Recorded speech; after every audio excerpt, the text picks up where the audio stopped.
নবী করিম সাল্লাল্লাহু আলাইহি সাল্লামকে আল্লাহ তাআলা এমন একটা সময় পাঠালেন যখন গোটা পৃথিবীতে মানুষ ছিল ধ্বংসের দ্বার প্রান্তে। চুরি, ডাকাতি, জেনা, ব্যভিচার, হত্যা, ধর্ষণ, এমন কোনো পাপ নাই যা মানুষ করতো না। যেই দেশে রাসূল আসলেন সেই দেশে মানুষ, তাদের চিন্তা ছিল যে আমি মানুষকে খুন করব না কেন, লুট করব না কেন, মিথ্যা কথা বলবো না কেন, নারী অপহরণ করব না কেন, এর কোনো যুক্তিসঙ্গত কারণ তাদের জানা ছিল না। সবটাই তারা বৈধ মনে করত। এবং কতটা জাহিল ছিল যে এই গোত্রের লোকেদের উটের পানি খাওয়ার আগে আর এক গোত্রের লোকের উটের পানি খাওয়াইল কেন, এই অপরাধে তারা একে অপরের বিরুদ্ধে গোত্রে গোত্রে লড়াই হয়েছে বছরের পর বছর, যুগের পরে যুগ। এরকমের জেহালাতে পরিপূর্ণ ছিল সমাজ। অর্থাৎ পৃথিবী ছিল এক ধ্বংসের প্রান্তে। এই ধ্বংস থেকে বাঁচানোর জন্য আল্লাহর রহমত ছাড়া আর কোনো উপায় ছিল না। সেরকম একটি সময় আল্লাহ রাব্বুল আলামিন তার রহমত পাঠালেন। আল্লাহ তাআলা কোরআনে কারিমে বলছেন, ওয়ামা আরসালনাকা ইল্লা রাহমাতাল লিল আলামিন। হে নবী, আমি আপনাকে গোটা সৃষ্টি জগতের জন্য আমার রহমত করে পাঠিয়েছি। সুবহানাল্লাহ। প্রিয় ভাই সব, আমি সেই রাসূলের কথা আপনাদেরকে শোনাতে এসেছি যিনি আকাশের নিচে জমিনের উপরে সব থেকে শ্রেষ্ঠ মানুষ, জাত থেকে শ্রেষ্ঠ পৃথিবীতে আর কেউ। আমি আপনাদের সামনে এমন এক মহান ব্যক্তিত্বকে জানাতে এসেছি যার মর্যাদা শুধু আকাশের নিচে নয়, আল্লাহর আরশের নিচে, জমিনের উপরে, আল্লাহর পরেই যার মর্যাদা। সুবহানাল্লাহ বলবেন না? তার সম্পর্কে, তবে তার সম্পর্কে আলোচনা করা আমার মতো আকিঞ্চন, আমার মতো ছোট্ট নগণ্য সামান্য জ্ঞানের অধিকারী কিভাবে এত বড় বিশাল ব্যক্তিত্ব সম্পর্কে আপনাদের সামনে আমি তুলে ধরব। ওমা তাওফীকি ইল্লা বিল্লাহ। আমি বলে থাকি, আটলান্টিক মহাসাগর, প্রশান্ত মহাসাগরের পানি যদি কেউ মাপতে যায় চামচ দিয়ে, তাহলে তাকে কি মনে করা হবে? তার সুস্থতা, মস্তিষ্কের সুস্থতা সম্পর্কে চিন্তা করতে হবে। আটলান্টিক মহাসাগরের পানিও হয়তো একদিন চামচ দিয়ে মাপা হয়তো সম্ভব হতেও পারে, কিন্তু নবী করিম সাল্লাল্লাহু আলাইহি সাল্লামের জীবন আলেখ্য, তার পবিত্র জীবন আলোচনা করে শেষ করা যাবে না। সুবহানাল্লাহ। এই পৃথিবীতে কত রাজা বাদশাহ এসেছেন, কত রঙ্গমঞ্চ তারা তৈরি করেছেন, কত দার্শনিক, কত বৈজ্ঞানিক, কত সাহিত্যিক, কত কবি পৃথিবীতে এসেছেন, কিন্তু মানুষের কাছে গ্রহণযোগ্য আদর্শ নিজের চরিত্র দিয়ে কেউ দেখায় যেতে পারেননি। নবী করিম সাল্লাল্লাহু আলাইহি সাল্লাম এক ব্যতিক্রম ধর্মী মানুষ, আল্লাহ তাকে পাঠাইছিলেন পৃথিবীতে।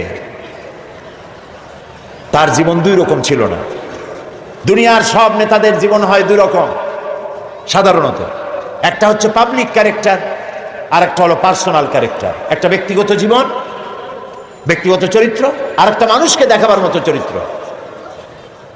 আপনি বলেন আমাকে, পৃথিবীতে এমন একজন নেতার নাম বলেন যিনি বলতে পারবেন আমার শৈশবে, আমার কৈশোরে, আমার যৌবনে, দিনে এবং রাতে আমি যা যা করেছি, আমার বন্ধুরা, আমার ড্রাইভার, আমার চাকর, আমার বাড়ির লোকজন, আমার বউ, আমার বন্ধু, আমার সাথী, তোমরা আমার ব্যাপারে যা দেখেছো সব মানুষকে বলে দাও, পারবে কেউ বলতে? এরকম আসতে বললেন? কথা বুঝতে পেরেছেন কিনা? তাহলে বলেন, এরকম কেউ বলতে পারবে? এবার যার সিরাত জানার জন্য, পবিত্র জীবন জানার জন্য আরামকে হারাম করে মাঠের ভিতরে বিনা বিছানায় যারা বসেছেন, যার জীবনকে জানার জন্য, তার সম্পর্কে শোনাই। আল্লাহর নবী বলেছেন, ও আমার সাহাবীরা, ও আমার স্ত্রীরা, দিনের আলোতে, রাতের আধারে আমার ব্যাপারে যা জেনেছো আর যা দেখেছো সবগুলো খুলে খুলে মানুষের সামনে বলে দাও। রাসূলের জীবন ছিল সূর্যের মতো দীপ্তমান, যেখানে কোনো কালিমা নাই। অন্ধ সূর্যের আলো অনুভব করতে পারে, ঠিক না?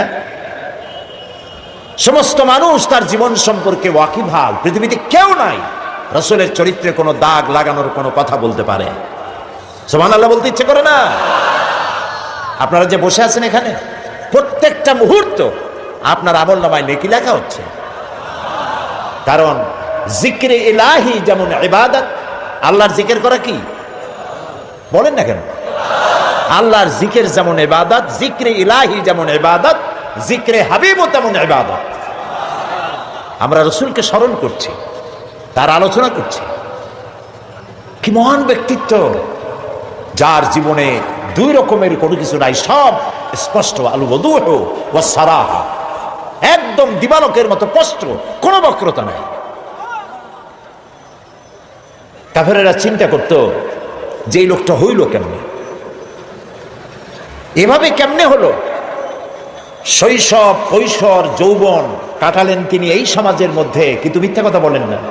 মিথ্যা ছাড়া সমাজ চলে না, মদ ছাড়া মুহূর্ত চলে না। মদের অন্তত 100 প্রকার নাম ছিল তাদের। মদ খাইতে খাইতে শেষ পর্যন্ত মদের গ্লাস আর জগ বুকে জড়াই বেরিয়ে চিতে পড়ে থাকে। এরকম একটি সমাজে তিনি বড় হলেন। মদের গ্লাস তিনি টাচ করেছেন, হাত দিয়ে ধরে দেখেছেন, জীবনের শত্রুরাও বলতে পারবে না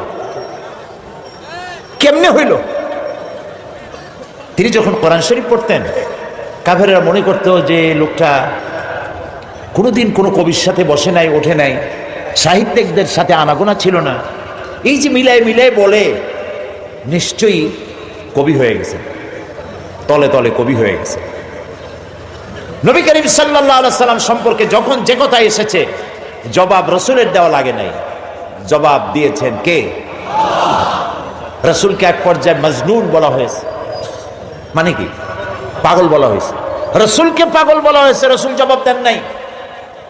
কারণ রাসূলকে যদি পাগল বলা হয়, তাতে রাসূলের তো অসুবিধা নাই। এ আঘাত লাগে আল্লাহর, আঘাত লাগে আল্লাহ তাআলার অস্তিত্বের উপরে।